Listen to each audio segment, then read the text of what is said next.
with traditional application security, you have SCA, you have SAST, you should put it in the pipeline, you know how to scan it. And I guess most of the companies already have their workflows on which type of alerts are more important and which are less important. Yep. Here, what you can do, you can find all the components, you can detect all the risk of the components, then you can run red teaming on the model and on the application. And then somehow you take all the findings and decide to create policies. If you're securing AI applications in the cloud, you're most likely using AWS services like Bedrock or Azure services for OpenAI and other services that potentially are third-party. But what is the security of an AI application? In this episode, I have Bar-el from men.io, and we spoke about what is technically supposed to be security for AI. Is it the security of the cloud? What are the different layers of applications that AI applications, as people call it? What is it? And what are some of the components that you need to think about? For example, is it simply a DevSecOps pipeline? Pretty much what we've been doing all this while. All that and a lot more in this conversation about how do you secure AI-based applications in the cloud. And if you are a leader who's thinking of building a security strategy for AI applications while you look after cloud security as well, this is the episode for you. We spoke about all of this and a lot more. Also, if you know someone who is trying to work towards building a security strategy for AI in the cloud environments, definitely share this episode with them because they'll definitely find it valuable just to understand the different layers, no pun intended, are there in an AI application and what kind of security should you be expecting, whether it's shadow AI and a lot more. So we go through all the buzzwords and explain what they are so you know and understand where the security gaps can be. As always, if you have been listening or watching a Cloud Security Podcast episode for some time and you've been finding them valuable, I would really appreciate if you could give us a subscribe or a follow on the audio or video platform that you prefer to listen or watch this on. If you're watching this on YouTube or LinkedIn, definitely give us a subscribe, follow there. Or in case you're listening on Apple or Spotify, definitely give us a subscribe or follow there as well. It really means a lot, all the support that you've shown us. So thank you so much for doing that. And thank you for taking that 1 second to subscribe to the podcast on your favorite audio video platform. Now, enjoy this episode, and I'll talk to you soon. Peace. Hello, welcome to another episode of Cloud Security Podcast. Today I have Bar-el. How are you, man? Thank you for coming in. My pleasure. I'm so excited to be here. Maybe to kick it off, could you share a bit about yourself so folks have a bit of an idea about yourself and what you've done in the past professionally? Sure. It's very short and fast. I started my journey as a kid hacking into transportation cards. Then I went into the army for 5 years to doing security. So I have a lot of experience with security research, networking, cryptography, many cool stuff. Oh, nice. And then I joined as a first engineer into an augmented reality startup to see how it's like it in the other side.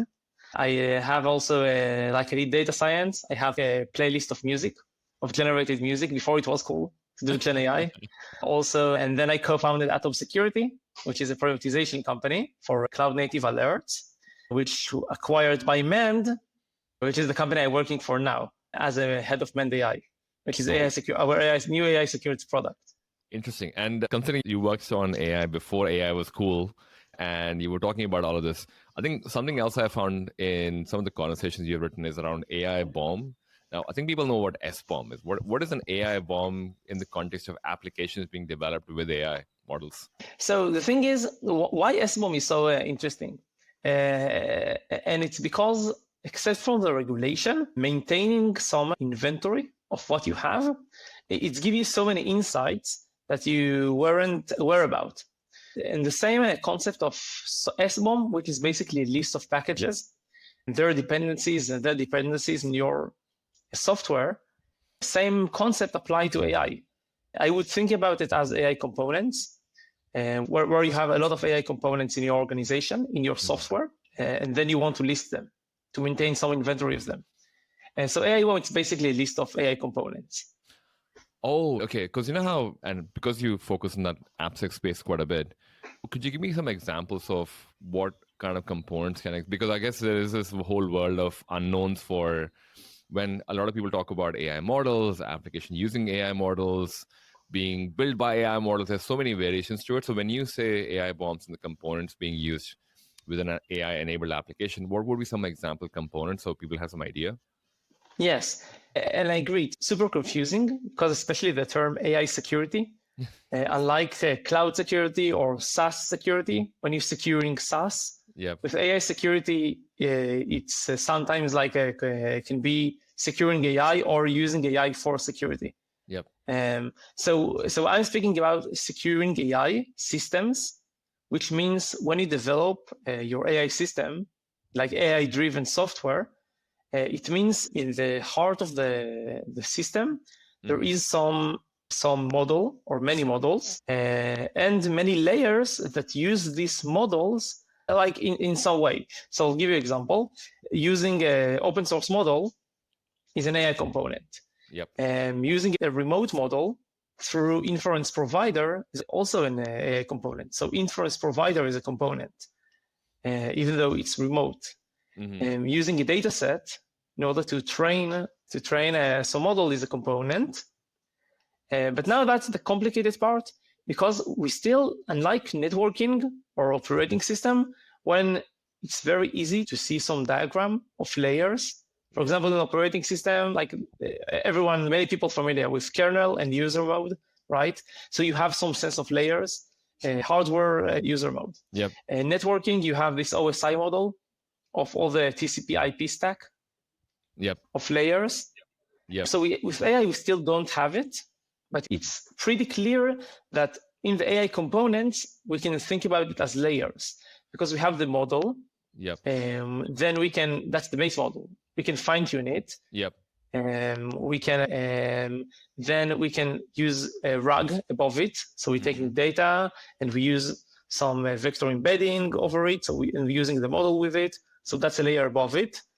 And then we have agent that is like usually using some data source like RAG, but it can run code, read more data sources, send emails maybe. So that's a layer above it. And each layer have many layers inside it. Interesting. So it's many components. I guess to add a few more too. I love the example you use for the 7-layer OSI model that a lot of people know in networking, that presentation layer all the way down to whatever the bottom layer used to be. I can't remember. But in the case of an AI context, what we're talking about when we talk about AIBOM or the bill of material for what is in an AI-enabled application, it's the application itself, to what you're referring to, then all the components that we have loved and known about applications for a while, where it's for the libraries that are being used, it's also the safety of the code, if it's being hosted on a server, the safety of the server, infrastructure behind it. And then there's also the AI model it's talking to, which you've fine-tuned. You have a RAG layer on top, and on top of that, you have basically your application. I think in my mind, if I were to picture this as a diagram, so it's easy for people who are probably listening and not watching the YouTube video. There's a component which is the application itself. Then there is the AI component itself, which is the layers that you're referring to, where there's a model, fine-tuned RAG, and then you keep building on top of it with the agents and stuff. And then there is the output, and whether the output comes back to the application or goes somewhere else. Would that be a simplified version of the components that you're referring to? It's an interesting way to think about it. I always thought about it as like all these layers are inside the application. Ah, okay. Because you have application. So you have like in traditional application, you have database. Yep. Of course, with cloud native, you have infrastructure, you have many containers. Yep. And then inside it, you have a lot of new type of layers for AI. Interesting. And is that in the server or in the application as a microservice? Each microservice can have a lot of layers, but there should be some shared resources, because if you're using, it's possible. So it may be both. Yep. And I guess I think that kind of definitely helps me understand. And thank you for sharing that as well, because I understand, because this is a confusion that a lot of people in the organization, I guess not organization, but generally speaking have, where the way I describe it is how the general public thinks it works out. And maybe for some applications where you can't put it in, that's the case. But I love how you said it's integrated inside your application. And that's to your point about the bill of material now, is that what my AI model is, what my agents running are. And maybe to add another layer to it, do people just go straight to this, or are there like stages that organization go through in adopting AI? So it's interesting. From my experience, like I speak with our customers on a weekly basis, and I see one of the strong patterns I usually see is that virtually everyone, now building AI systems. And it's never started. It's not that you decide to build AI system and then it's in production. Oh, right. Usually you have this stage of experimentation where you see developers just playing with the technologies, usually with a kind of a simple use case. Yeah. Let's say only using LLM, maybe even one open source LLM, and the complicated ones will do some RAG. But then after a few iterations on the experimentation, quick it's getting into production. And then in the last stage, you'll see kind of optimization. Although we are engineers, and usually as engineers, we have this tendency to optimize things that not exist. Yeah. But it's still, so many times people start with the optimizations. But it seems like this is the main stages, like experimentation, production, optimization. Oh, interesting. And I think, is this where the cost also becomes like how people talk about, oh, I don't know, OpenAI is $200 or per month or whatever. Like the cost, obviously, for an organization, optimization could mean different things.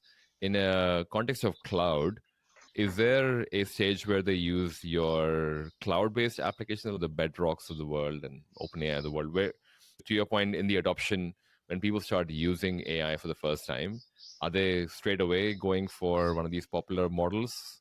And that's where the experimentation starts? Exactly. It always starts with the simplest use case. Yeah. So it will usually be OpenAI or Bedrock. Yeah. And then we have this iteration, experimentation, production. But then we'll start another, and then in the optimization, that's the stage where I see usually usage of open source, of a Hugging Face, maybe embedding models of Hugging Face. If you're building RAG, then maybe usually I see that people will keep the OpenAI for generations. Yeah. But the embedding may be like, it may be very easier just to switch only the embedding models from remote inference providers to open source. Oh, and so when you say embedding, what do you mean? What's an example of that? Is that just integrating into everything else, or? So you mean example of how it, like how people do this migration, let's say? Yeah, sorry, that's what I meant. Yes. Today, if you're using OpenAI, you'll see the list of models. Yep. You'll see generation models and embedding models. Yeah. And it's and basically in Hugging Face, you have many very good embedding models from Hugging Face. And so you can just download these models from Hugging Face and start building a new vector database based on this model. Oh, so actually, maybe we should probably explain this to people as well, because I don't know how many people know what embedding models are as well, and what's the difference between an embedding model and a regular OpenAI model, because there's so many models. So what's the difference between an embedding model and a regular OpenAI model that most people know about, or an Anthropic model people know about? Yeah, it's a great question. And actually, it's a good point. And so everyone speaks about RAG, right? It became the strongest buzzword. Yeah. I'm not sure if more than AI agents or maybe less, but RAG is a kind of a type of agent. Yes. And for a good reason. I see it also with our customers. After the first iteration, let's call it, of simple use case, people will start building RAG, AI agents, will go on the more advanced use cases in experimentation, then in production. Yeah. So what's RAG? Let's attack it from this place. RAG is the ability to add more context to a model without fine-tuning it, or without doing a pre-training, which is great. But how it works, so you have basically two models, unless it's agentive RAG or like more advanced use cases, but you have two models. The first model is generation, and the second model is embedding. Generation is text to text. You get text and it generates more text. And the embedding is taking text and create vector out of it, a bunch of numbers. Yep. And why it's interesting? Because if you will use two similar text, the embedding, the embedding model will create two embeddings, 2 points in the space that's going to be close to each other. And it sounds like not interesting, but actually, when you're using a vector database, which means taking, let's say, a whole document, split it, and put all the embeddings, all the points, all the data points on a database, it means that when you have a new text, let's say a query, you can find only the relevant places in the document that probably related to this query. Oh, okay. Also, it's to make it more efficient. Yes, it's because we can't take the whole document. It depends on what's the size of the database. We can't take the whole database and put it into the LLM every time, right? We'll ask a query, we'll put the whole database, put it with the query. So what we want is to find only the candidates that will relevant to this query, to the question. Yeah. And we'll then put it in the question to the LLM, to the generator model. Yep. Interesting. Actually, that makes so much more sense as well. And you've done a great job of explaining it, because I think I had some understanding of it, but this kind of clarifies it even more as to why. And this is probably the reason why now we're able to do it so efficiently as well, instead of trying to load, to your point, entire database into memory for find. And this is where most of the compute was going in the beginning, I imagine. Now, to bring this back onto a security context, and now that we have laid the foundation for what is AIBOM, how are people using AI in terms of starting with experimentation, going all the way to production? In terms of a lot of leaders who listen to this conversation are going to be thinking about, okay, there sounds to be a lot of components moving around here. What do you see your customers talk about in terms of security strategy? I guess what would be, maybe let's start with components. What are some of the good components to have in an AI security strategy for leaders who are listening in? So maybe let's take the example of RAG, because we've just spoke about it. Yep. So in RAG, we have, for example, two components: the embedding model. Let's say it's open source, and the generator model. Let's assume it's an inference provider. So on the component level, we have compliance risk and security risk. Compliance, sounds not interesting, but no one's want to find out in the day before production that your model has the wrong license, is GPL or something. And it's super common, actually, because I heard a few stories of it. It's crazy. Everyone got this awareness of open source packages that you need to check the license, but no one's know about models and data sets that they also got license. Oh, okay. That's new. I did not know that either. Okay, that's a good one. Okay. Now with DeepSeek, it's a bit more in the awareness, because you know about DeepSeek privacy policy, right? Yeah. Basically can record the data and do it and store it in China. Yeah. Many countries also forbid the application from the App Store.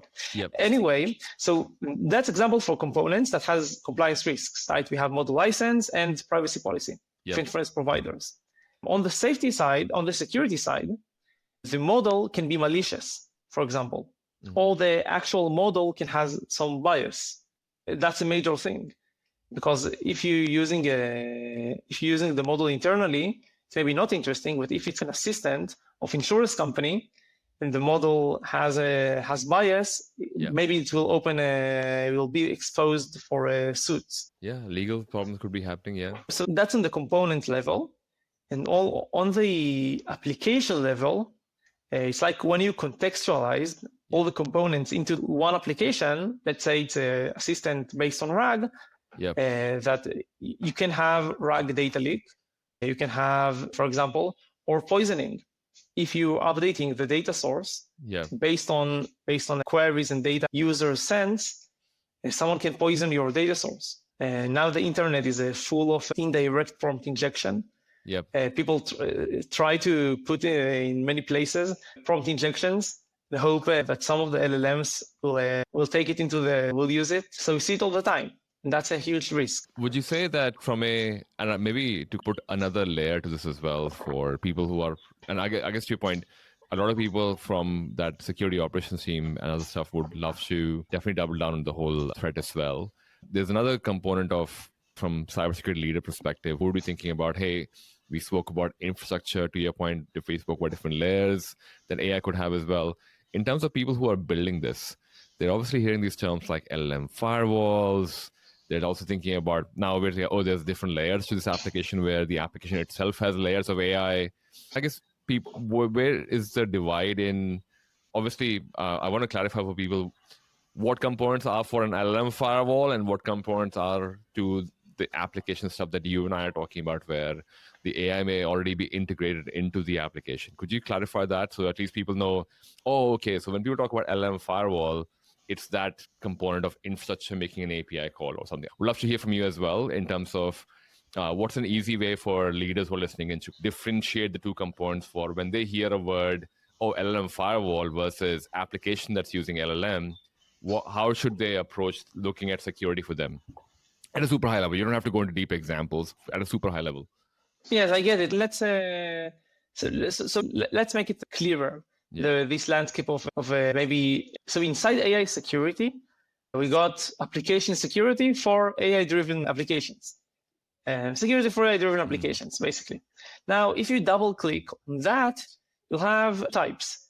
You'll have shift left and shift right. And it's a bit more complicated in AI because with AI, you're using, your infrastructure is cloud from the first second, especially if you're fine-tuning models that are very heavy. But let's say, in order to simplify it as a beginning, you have what you have on runtime after deployment and what you have pre-deployment. Yep. So after deployment, you will probably want to put some firewall and maybe also to scan your database for prompt injections if you're using some RAG that is continuously updated. Yep. And on the pre-deployment, you want to secure all the components, find if you have a malicious model before production, right? You want to find everything before production and try to find all the vulnerabilities on the application level before production. You don't want only when the attack is successful to catch it. So we want to do it before. And that's the same concept as traditional application security. Yep. Just with AI, it's a bit more complicated. And because you're using the cloud since the beginning, so you have some type of runtime. Also, with AI, unlike application, unlike traditional software, yep, when you can scan the code and understand the code, and then try to predict the vulnerabilities, we call it in the industry SAST tools. Yep. Like static analysis, application testing. Yep. It's not exactly the words, but you understand. So with AI models, for example, you can't understand the numbers and then predict what's going to be the vulnerabilities. Actually, yeah, because the vector goes back to the vector database you were talking about, how the embedding works. It's the same, that you just can't understand. It's really hard to make sense out of all the data you have. And that's why you want both to scan the code to understand how it uses the models. Let's call it the layers of the agents, yep, all the agents layers and the RAG layers, yep, and also to scan the model, but you'll do it usually dynamically. Like you'll try to run the model and test it with a malicious conversation, adversarial testing of prompts. So that's the main differences. You need to use to rely more on dynamic testing for models and applications. Yep. But you also need to do the static for code because it's related and connect all the dots. Okay. Because to what you were saying in the beginning, because as now people are building AI-based applications, going back to the layers that you spoke about, you still have the code. It's not that the code has gone away. You still have the code that still has to go through your SCA for dependency checks, still have to do static code analysis, still probably have a pipeline as well. Actually, talking about pipelines, what would be some of the hurdles? I know people talk about DevSecOps pipeline and have that as a security integrated into a pipeline when an application is being deployed. What does that look like for this? And what are some of the common challenges people get to see when they're trying to do this with AI-based applications? So I think on one way, if you're a security conscious company, not someone who develop LLM without any attack surface, yep, it's pretty clear what you should do, but it's also pretty clear there's no one answer. Because with traditional application security, you have SCA, you have SAST, you should put it in the pipeline, you know how to scan it. And I guess most of the companies already have their workflows on which type of alerts are more important and which are less important. Yep. Here, what you can do, you can find all the components, you can detect all the risk of the components, then you can run red teaming on the model and on the application. And then somehow you take all the findings and decide to create policies.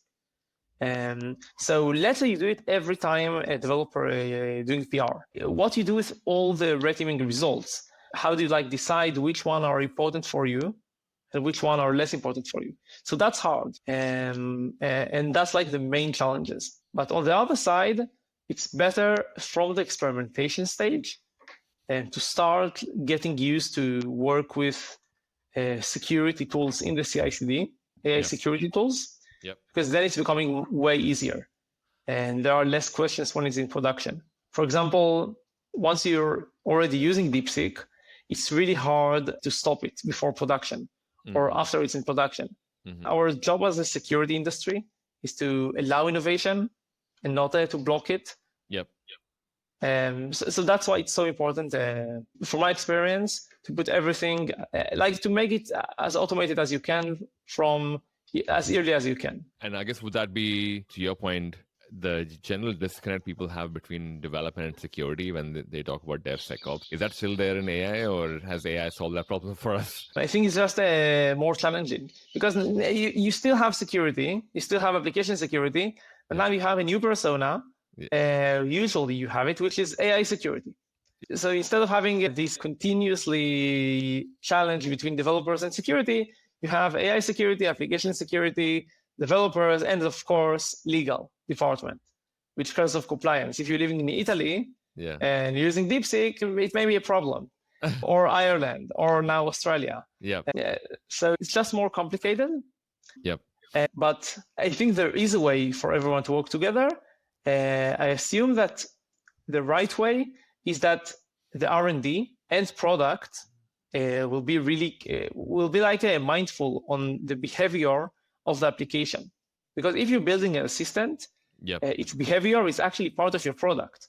Unlike traditional application security, where it's something like on the side, it's not affecting the behavior of the application. Here it's really affected. If you have bias, or if every user can attack it with prompt injection. So I would expect now not only the developers, both the developers and the product managers and the product leaders to be aware of it and run all the tests and red teaming as soon as possible. And even the data scientists, when they train the model, or even when you choose the model to work with, before you build the application, you can also run all these tests to make sure it's not malicious, to make sure it's not biased, and not prone to prompt injections. And then you can make it more secure by design. So all the stakeholders should care about it, and then you're good. Actually, that's an interesting point, because to what you said, because it's dynamic, does that make it challenging because I guess the way I'm thinking about this as you're sharing this based on what you've heard from your customers, from an AI perspective, as someone who's a security leader or someone who's trying to basically secure AI applications, there's obviously a component of the different layers and understanding of what that is, and having like the license one was a brilliant example, because I don't know how many people are thinking about licenses at the moment or have thought about licenses as they moved AI applications into production. What's interesting in that was most of the times when you think of a static analysis tool or a SCA or whatever, there's usually like hey, there's a vulnerability out. Now, DeepSeek had some vulnerabilities out, but in terms of CVE or a risk framework, for lack of a better word, is there a known risk framework that people can apply to something like this? Because you almost, in this land of, to what you said, it's so dynamic. And as you're talking about this in this interview, I'm sure there's another model being announced somewhere that's being used by another developer in production potentially right now. Is there some examples of risk framework, or maybe have solid risk framework that you have seen that works perhaps? Because these days people think more from hey, I've got detection, to what you said in my pipeline. Now I have detection for what's the license for my AI model, what are some of the known vulnerabilities is automatically where my head is going. But then I'm like, oh, what risk framework am I applying to this? There's no one's giving me a CVE for a model that's not being used by many people, because I want to be cool and I have this new unique LLM model that I'm using. Have you got some thoughts on the whole risk framework part as well, so people can plan for mitigation after? So there's no, NIST is working on something. Okay. We have also OWASP Top 10, the version 2 of it, OWASP Top 10 for LLM applications. That's the long version of it, which is a great framework for high level, for threats. It's really good. It tells you the threats, for example, prompt injection, vector embedding weaknesses, which is, let's say, RAG poisoning or RAG leak. Yeah. System prompt leakage, like very important threats. It's not a very specific type of, let's say, like CWEs, when it's a specific type of vulnerability, or CVEs, when it's a known vulnerability for a specific component. Yeah. And it's really problematic to have also CVEs. Because if you think about it, Yep. models, unlike packages, open source packages, Yep. not always have very good versioning. For example, let's say GPT-4. Yeah. Even if you take the GPT-4 preview date, they still change it. They still can change it behind the scenes. Yep. So if there's a vulnerability, they may fix it or not fix it. And it's really hard to track vulnerabilities and assign CVEs to them. Yeah. So by design, it's different. But it doesn't mean you can't mitigate the risk. Okay. It's just not straightforward as upgrade the package. And I guess to your point, every organization may have to just take it on a case-by-case basis based on what data is going into that particular application, which is using AI, and whether they want to maybe use that as a starting framework to put the risk on, and then use the OWASP top 10 LLM model for finding out, hey, which one of these applies to us, and then use that as a next step to mitigate or not to mitigate. Exactly. You can use, for example, when you do threat modeling, you can understand that your application is prone to system prompt leakage. And you don't want, and currently the system prompt is going to be embarrassed if it's going to leak. So as a prerequisite to building the application, think how you can make the right prompt, the system prompt. But I think there's a kind of a way to think about mitigation, that instead of thinking only about remediation, like about fixing a specific vulnerability, it's better to have this hardening mindset, especially with AI. When you look on code or a model, it's pretty clear how you can reduce the attack surface without fixing a specific vulnerability, but reducing the attack surface from attacker perspective. It's going to be way harder to exploit a vulnerability. For example, if your interface, if you take the output of the LLM and then format it into into an output with more constraints, it's going to make the attacker's life way harder. And that's without fixing any vulnerability yet. So that's major. Also, if you put guardrails before and after, you put many checks, that's going to be major, even before you fix the specific vulnerability. Yep. I think you've hit it on the nail, man, right there. I think maybe to zoom out, because you explained this really well in terms of, hey, what's a runtime threat versus a deployment time threat thing as well. Have you got some advice on, for people who are listening to this, probably already have AI applications in production at this point in time? And for sure. And if they don't know, it's probably shadow AI. If you think you don't have it, just not aware of it. From my experience, it's always like that. Yeah, so for people who probably have shadow AI and trying to figure this out, for the people who think there is experimentation going on in AI and not in production, let's call it shadow AI, and for people who probably have been in the journey for some time but haven't had the chance to do a security review or audit of it, and then third one being they've listened to this conversation so far, they know where to start. So for the first two use cases, what do you recommend? Because I feel like, to your point, I love the attack surface example, I love the guardrail example, but a lot of people are like, oh, the cat's already out of the bag. It's already in production. I don't know what I'm doing over there. Versus the people who are, I don't even know if I have shadow AI. If I were to, obviously there are very different use cases, each one of them. How would you recommend people approach AI security today, considering that it's changing ongoingly and there's new models coming out? Is there a simple framework that comes to mind from you on, hey, this is what I'm seeing customers do, and I think this is something, or maybe even your personal opinion on this as well. How should these people approach doing security of AI applications? Yeah, actually, no matter what, first step, remove the shadow AI.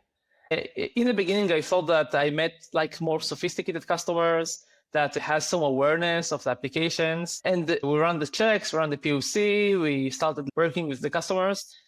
There's always shadow AI, and the ratio between what you're aware and what you're not aware is a factor of 10. That's from my experience. Right. It's so surprising, but it's true. I know it's unbelievable, but it's true. And that's the first step. Because if you're this sophisticated customer who's aware of AI in production and more like that. You probably already done some things, like you don't have DeepSeek in production for high chance. But in the shadow AI, like where you're not aware of, you have DeepSeek in production. So the shadow AI is your weakest point, and that's the first step. Remove the shadow AI, Okay. no matter if you're sophisticated or not. Right. Second step is, let's say, look on the component layer and find all the risks in the component layer. And the main reason is that if you have the wrong license, for example, of model or dataset, major bias or a malicious model, you want to catch it as soon as possible and stop it.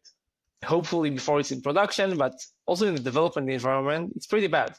Yeah. It's like having a truck, and that's bad. It's happening. It's actually happening. And the only way to do that is to do the shadow AI. That's why we always start from the shadow AI. Because you can think, I don't have Hugging Face on my organization, but actually someone's probably is already at least in the experimentation stage of using Hugging Face. Then you're exposed to malicious models. That's the second step. Okay. Third step is running a red teaming and like getting all the components into a contextual risk, behavioral risk. So you run red teaming, this dynamic testing about prompt injection, bias. If you're even more sophisticated, which is better, even in the threat modeling, run the red teaming on the models, not on the application. So you can choose the models that secure by design. We still don't have this terminology of secure by design and zero trust and things like that with AI security, but it's like the layers. It's really clear there's something there. It's just not finalized yet, all the terminology. Yeah. And then the last step, once you know all the risks, components, behavior, prompt injections, you need to create policies to enforce all of it. So it really depends on the organization. If you're global, if you have customers in Europe, and if you care about safety, maybe safety is less relevant for you, and all the security. Yeah. I love this. And what about, in your mind, you're obviously talking to a lot of people about doing security for AI applications. What do you see as a future? And obviously, I put that with a finger in the air at the moment because, as I was joking earlier, there might actually be an AI model that gets announced as we are probably publishing this episode. So 100%. Yeah. So if we're keeping all of that in mind, what does the future of AI security look like in terms of a lot of people who will listen to this conversation or watch this on our YouTube channel? What is something they can do to prepare for whatever the dynamic nature of this AI model world is? So it's pretty clear that it all starts from developers and product. And you want to make everyone involved, to make all the stakeholders part of it, to put mitigations, to LLM as a judge, to harden the system prompt, to make everything you can to harden, and to put to get visibility. That's like the things that will stay in the future. To do red teaming, kind of dynamic testing, shadow AI, hardening. Yeah. And the thing that's going to change is the way we use AI. And because as we use more and more in agentive frameworks, and even like when we orchestrate multi-agents, we have new type of problems that the current tools just don't keep up. Can't cover.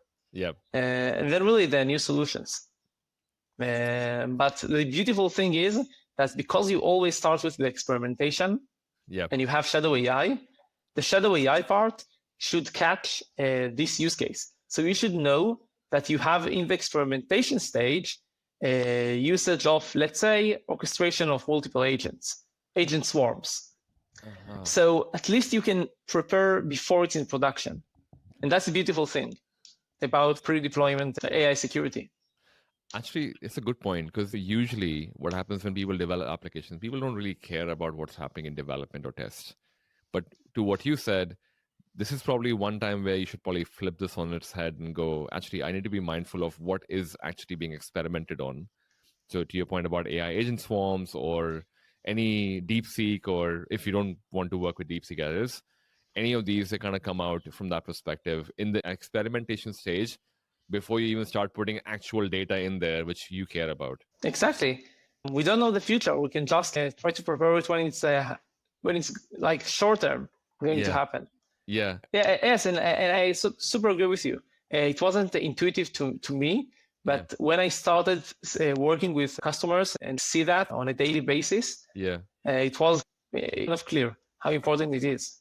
Yeah, and another probably final one is and it's funny, I think I had a conversation on LinkedIn this morning about, because OWASP recently released like a AI agents guide, and I was just like, we don't even know what AI agents look like right now, but we have a guide for it. But anyway, keeping that opinion aside, there is this, and the commentary was interesting for people who shared what they thought of on my LinkedIn about it, in terms of the balance between innovation and security. Because it's like the same old playbook again, where now development engineering is trying to develop fast so they can innovate faster, and security is being called that, hey, you're blocking us by trying to find shadow LLM or whatever. Is there and I don't know what the right answer or if there's a perfect answer to this, but have you found anywhere people are able to find the balance between innovation in AI and while still doing security? Is that even a possibility that can happen? And look, from my perspective, innovation should always be top priority. Yeah. I can't handle anyone putting a hard stop on my work. And as a company, especially in this AI revolution, you will just die. You will just be behind if you want to put innovation as a priority. Yeah. Our job as security is to find a way, not to block. And I think if you look at the history, the good security vendors, the good security companies, and the good security categories were the ones, and the ones that lasted were the ones that enabled innovation and not blocked it. Yeah. So I'm sure we're going to do it with AI security. Yeah. Yeah, that's a great way, man. I think that's all the technical questions I had. I've got 3 fun questions for you as well, by the way. First one being, what do you spend your most time on when you're not trying to figure out how to secure AI-based applications? Wow. So I love to play piano. Oh, like a professional level piano, or just? I wish professional level piano, but that's why I also generated the music. It was a piano music. Because I didn't got the gift of being a professional, so at least I will do it professional. Fair. Okay, that's a good way, man. Second one, what is something that you're proud of that is not on your social media? It's pretty clear. I have a lovely, 2 lovely kids, and now it's newborn. She's 2 months old, and I'm super proud of both of them. It's such a pleasure. That's awesome. We should show this interview to them one day when they're a bit more older to understand this. That'll be pretty good. I'm sure they'll both love it. They will watch it. It's not going to be 3D. They will do it they'll have augmented reality glasses. It's going to be boring for them. What do you call they're actually immersive experiences what they're having. Yes. Like, what you and I are seeing right now. And the third and final question, what's your favorite cuisine or restaurant that you can share with us? Wow, I love Ethiopian food. Oh, like injera and everything. Yes, like injera. It's so good. The only problem is I don't find people in the office to order it with me. but when I do, it's a great party. Wait, so do you enjoy the dorobats and everything as well? I'm not good in the names. I know only injera. We always order injera, which is like the bread, and then all the nice things around it. Little condiments around it. Do you actually go for the chicken or the goat dish? I think it's a curry. I think it's called dorobat, but I'll definitely check it out. I ordered a vegetarian. I usually order a vegetarian. Okay, fair. Okay, so sorry. That's why. Dorobat is a non-veg one, so I don't know if there's a vegetarian version to it, but if anyone in your office, if you want to get them on board, and if they probably are non-vegetarian, you probably should order that for them. I think that's what converted me for Ethiopian food. I did not know it's like a wedding food. Anyway, if I talk all about food, I'm going to talk for the next 4 hours. So but dude, this was really, I think for me, I got to learn quite a bit. Where can people find you on the internet, and what are you guys doing in Mend, and what you can help people with, and where can they find more and connect with you on? Yeah, amazing. Like we write so much on my Twitter account, LinkedIn, so much content, and blogs on Mend website. We cover, for example, all the OWASP top 10. Every 2 weeks, we cover another threat. So, and we have all these new theses about how AI vulnerabilities are going to look like and actually shaping.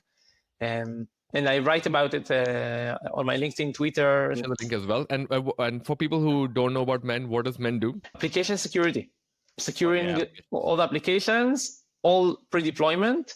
And our new focus is for AI-driven applications.